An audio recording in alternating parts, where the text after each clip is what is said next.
नमस्कार दोस्तों, स्वागत है अपना YouTube channel smart study bye Ramanand sir में। दोस्तों आज अपन जो है वो 3/10/2018 की पारी दूसरी पारी में जो साइंस के क्वेश्चन पूछे गए थे उनको डिस्कस करेंगे। इस पारी में बहुत ही इजी से क्वेश्चन पूछे गए थे और मैं कहता हूँ इस पारी में जिसका पेपर था वो तो मैं एक हिसाब से निहाल ही हो गया था। बहुत ही अच्छे बहुत ही इजी से क्वेश्चन है वो इसके अंदर पूछे गए थे। ठीक है, तो आप सभी है वो जल्दी से जुड़ जाइए और अपन है वो सेशन को स्टार्ट करते हैं। बहुत ही इजी क्वेश्चन जो इसमें पूछे गए थे वो देख लेते हैं। ठीक है, चलिए पहला क्वेश्चन आपसे इस पारी में पूछा गया था कि दिया गए तत्व का प्रतीक है, ये जो प्रतीक आपको दे रखा है वो किस तत्व का है। ठीक है, ये जो प्रतीक आपको दे रखा है वो किस तत्व का है, तो ये 9th क्लास के एनसीईआरटी के अंदर सीधी लाइन सीधा प्रतीक दिखाया गया है। ये जो प्रतीक है वो किसका है, हाइड्रोजन का है। ठीक है, ये जो प्रतीक है वो किसका है, हाइड्रोजन का प्रतीक है। चलिए अगला क्वेश्चन देख लेते हैं। तो अगला क्वेश्चन आपसे पूछा गया था आधुनिक आवर्त सारणी में किस आवर्त में 32 तत्व है।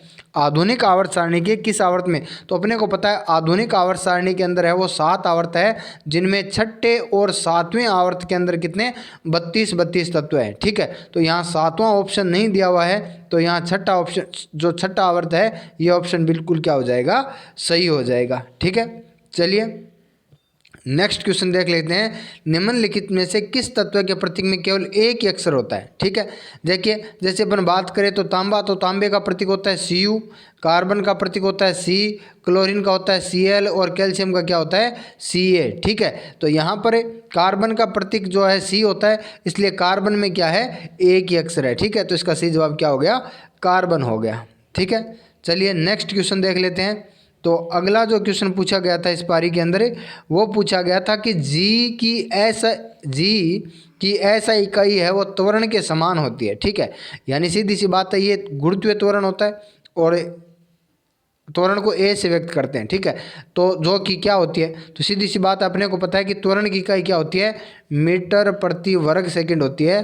तो इसका सही जवाब हो जाएगा, चाहे त्वरण हो चाहे गुरुत्वीय त्वरण यानी ए हो और चाहे जी हो, दोनों का जो मात्रक होता है, दोनों की जो इकाई होती है वो क्या होती है, मीटर प्रति सेकंड होती है। ठीक है, दोनों की इकाई क्या होती है, मीटर प्रति सेकंड होती है। चलिए अगला क्वेश्चन है निम्नलिखित में से क्या आर्किमिडीज के सिद्धांत पर कार्य नहीं करता। ठीक है, 9th क्लास के 9th चैप्टर के अंदर ये लाइन सीधी दी गई है कि निम्नलिखित में से हाइड्रोमीटर, पनडुब्बी और इलेक्ट्रोमीटर जो है वो किस पे कार्य करते हैं, ये आर्किमिडीज के सिद्धांत पर कार्य करते हैं। जबकि ओडोमीटर है, ओडोमीटर क्या मापता है, ओडोमीटर मापता है स्पीड। ठीक है, तो इसको अपन कह सकते हैं कि ये आर्किमिडीज के सिद्धांत पर कार्य नहीं करता है। ठीक है, चलिए अगला क्वेश्चन है कि 5 ओम प्रतिरोध वाले एक तार को दुगना कर दिया जाए तो नए प्रतिरोध क्या होगा। सीधी सी बात है, ये पहले जो प्रतिरोध था वो क्या था, 5 ओम था। अब इसको दुगना कर दिया तो ये क्या हो गया,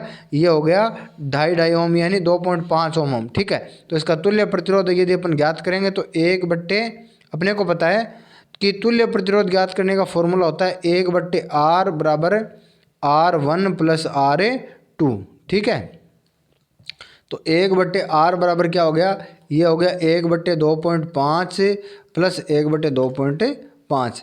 या आप कहोगे 1/R बराबर क्या हो गया, ये हो गया 2.5 और 1 + 1, या हो गया R बराबर हो गया 2.5/2। तो इसका सही जवाब हो जाएगा 1.25। ठीक है, चलिए नेक्स्ट क्वेश्चन देख लेते हैं। तो अगला क्वेश्चन आपसे पूछा गया था हमारे शरीर की हड्डियों में कौन से ऊतक पाए जाते हैं। तो सीधी सी बात है, हड्डी है, उपास्थि है, रक्त है, ये क्या होते हैं, ये होते हैं संयोजी ऊतक के उदाहरण। ठीक है, चलिए अगला क्वेश्चन देख लेते हैं। तो अगला क्वेश्चन है जब प्रकाश की किरण विरल माध्यम से सघन माध्यम में प्रवेश करती है तो क्या होता है। तो सीधी सी बात है, विरल माध्यम में क्या होते हैं, कण क्या होते हैं, दूर होते हैं, और सघन माध्यम में कण क्या होते हैं, पास। तो सघन माध्यम में प्रवेश करेगी तो इसकी गति क्या हो जाएगी, कम हो जाएगी। लेकिन यदि सघन माध्यम से विरल माध्यम में प्रवेश करती है तो इसकी गति क्या हो जाती है, बढ़ जाती है। ठीक है, चलिए अगला क्वेश्चन देख लेते हैं। तो अगला क्वेश्चन आपसे पूछा गया था कि निम्नलिखित में से कौन सी अभिक्रिया अत्यधिक उष्माक्षेपी होती है। ठीक है, तो ये लाइन भी एनसीईआरटी से ली हुई है। एनसीईआरटी का जो 3rd चैप्टर है उसके अंदर ये और लाइन दी हुई है। सीधी सी बात है, सल्फ्यूरिक अम्ल को यदि अपन जल में घोलेंगे, इसका मतलब अपन कौन सी अभिक्रिया कर रहे हैं? अपन कर रहे हैं तनुकरण। क्या कर रहे हैं? तनुकरण। और तनुकरण जब होता है तो तनुकरण क्या होती है? कि ऊष्माक्षेपीय अभिक्रिया होती है। तनुकरण क्या होती है? कि ऊष्माक्षेपीय अभिक्रिया होती है। ठीक है, चलिए अगला क्वेश्चन है, निम्नलिखित में से किन युग्म की ऐसा इकाइयाँ हैं वो समान होती है? तो सीधी सी बात है, समान यदि बात करें तो बल की क्या होती है? न्यूटन। दूरी की क्या होती है? मीटर। संवेग की क्या होती है? संवेग की होती है मीटर, किलोग्राम प्रति मीटर, किलोग्राम मीटर। ठीक है, और बल की है वो न्यूटन होगी। बल की न्यूटन होगी। दाब की क्या होगी? पास्कल होगी। कार्य और ऊर्जा दोनों की इकाई क्या होती है? जूल होती है। कार्य और ऊर्जा दोनों की इकाई क्या होती है? जूल होती है। तो इसका सही जवाब क्या हो जाएगा? कार्य और ऊर्जा। ठीक है, चलिए अगला क्वेश्चन देख लेते हैं। तो अगला क्वेश्चन आपसे पूछा गया था, आधुनिक आवर्त सारणी के किस वर्ग में पूर्ण आवरण वाले और संयोजी इलेक्ट्रॉन रासायनिक रूप से क्या होते हैं? अक्रिय होते हैं। ठीक है, तो सीधी सी बात अपने को पता है, अक्रिय जो गैसें होती है वो किस वर्ग में होती है? 18वीं में होती है। तो इसका सही जवाब क्या हो जाएगा? 18वां वर्ग हो जाएगा। ठीक है, चलिए अगला क्वेश्चन देख लेते हैं। तो अगला क्वेश्चन आपसे पूछा गया था, निम्नलिखित में से स्थितिज ऊर्जा का उदाहरण है? तो सीधी सी बात है कि चलती हुई गोली गतिज ऊर्जा का उदाहरण है, बहता हुआ हवा गतिज ऊर्जा का उदाहरण है, लुढ़कता हुआ पत्थर भी क्या है? गतिज ऊर्जा का उदाहरण है। लेकिन उठाया हुआ जो हथौड़ा होता है वो क्या होता है? स्थितिज ऊर्जा का उदाहरण होता है। ठीक है, चलिए नेक्स्ट क्वेश्चन देख लेते हैं। एक तत्व का इलेक्ट्रॉनिक विन्यास 2 8 6, तो ये संबंधित है। सीधी सी बात है कि 2 8 6, इसका मतलब इसका परमाणु क्रमांक कितना है? 16। और 16 तत्व वाला जो 16 परमाणु क्रमांक वाला जो तत्व है वो कौन सा है? सल्फर है। ठीक है, और सल्फर कहाँ होता है? ऑक्सीजन के साथ। ठीक है, और ऑक्सीजन जो होता है खुद दूसरे आवर्त में होता है, सल्फर क्या होता है? तीसरे आवर्त में होता है। सल्फर क्या होता है? तीसरे आवर्त के अंदर होता है। तो यहाँ ऑप्शन ही एक दे रखा है। और समूह अपने को पता है कि ऑक्सीजन और ये जो होते हैं वो किसके अंदर होते हैं? ये होते हैं 16वें समूह के अंदर। ठीक है, चलिए अगला क्वेश्चन देख लेते हैं। तो अगला क्वेश्चन आपसे पूछा गया है कि एमीटर विद्युत धारा है तो ओम मीटर क्या होगा? देखिए, एमीटर से यदि विद्युत धारा ज्ञात की जाती है तो ओम मीटर से क्या ज्ञात किया जाता है? प्रतिरोध ज्ञात किया जाता है। ठीक है, वैसे ये एक रीजनिंग का क्वेश्चन था। चलिए अगला क्वेश्चन देख लेते हैं। तो अगला क्वेश्चन आपसे पूछा गया, ये क्वेश्चन पहले भी आ चुका था पारियों में, कि मनुष्य के कौन सा सही नहीं है। तो अपने को पता है कि मनुष्य के और जो परिसंचरण तंत्र का भार होता है वो लगभग 7 से 8% होता है। आरबीसी का जीवन काल 115 से 120 दिन होता है। और मनुष्य के अंदर है वो रक्त कितना होता है? 5 से 7 लीटर होता है। तो ये भी सही है। तो केवल श्वेत संयोजी ऊतक नहीं होता, तो ये क्या हो जाएगा? ये गलत हो जाएगा। ठीक है, चलिए अगला क्वेश्चन है, 25 डिग्री सेंटीग्रेड में भिन्न माध्यम में ध्वनि की चाल के बारे में कौन सा कथन सही है या गलत है? तो ऑक्सीजन की ध्वनि की चाल कितनी होती है? 316 मीटर होती है। सही है। और आसुत जल के अंदर है वो ध्वनि की चाल होती है 1498 मीटर। ये भी सही है। तो ये दोनों ही कथन क्या है? सही है। और मैं आपको बता दूं, ये क्वेश्चन पिछली बार बहुत बार है वो रिपीट हुआ था। ठीक है, ये क्वेश्चन बहुत बार रिपीट हुआ था, इसलिए इसके अंदर आपको ऑक्सीजन और आसुत जल के अंदर ध्वनि की चाल है वो याद कर लेनी है। ठीक है, चलिए अगला क्वेश्चन, हड्डियों को जोड़ता है। तो सीधी सी बात है, हड्डियों को कौन जोड़ता है? हड्डियों को जोड़ता है स्नायुबंध। कौन जोड़ता है? स्नायुबंध है वो हड्डियों को जोड़ता है। ठीक है, चलिए अगला क्वेश्चन। तो अगला क्वेश्चन है, 1 किलोवाट बराबर होता है। देखिए 1 किलोवाट यानी कितना हो गया? 1000 वाट हो गया। और 1 घंटे में सेकंड कितनी होगी? 1 घंटे में सेकंड होगी 3600। ठीक है, तो ये लगभग कितना हो जाएगा? 36 लाख। ठीक है, कितनी है? 36 लाख। चलिए अगला क्वेश्चन देख लेते हैं। अगला क्वेश्चन आपसे पूछा गया था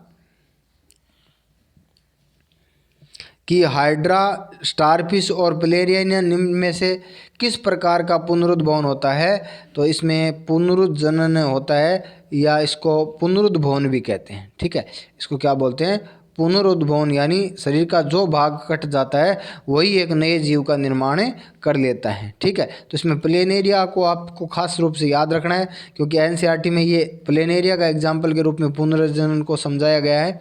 ठीक है, चलिए अगला क्वेश्चन देख लेते हैं। अगला क्वेश्चन है बड़े परमाणु वाले तत्वों से बने बंध होते हैं। तो देखिए छोटे परमाणु जो होते हैं उनके नाभिक क्या होते हैं, पास पास होते हैं, ठीक है, इसलिए ये बंध क्या होते हैं, मजबूत होते हैं।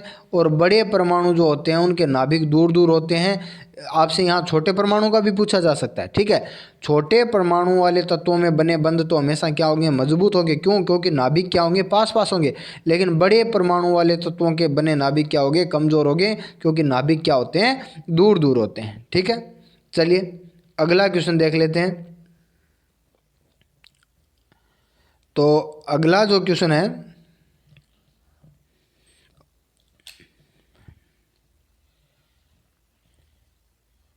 ठीक है, अगला क्वेश्चन स्थितिज ऊर्जा वाला क्वेश्चन है, सीधा सा क्वेश्चन है।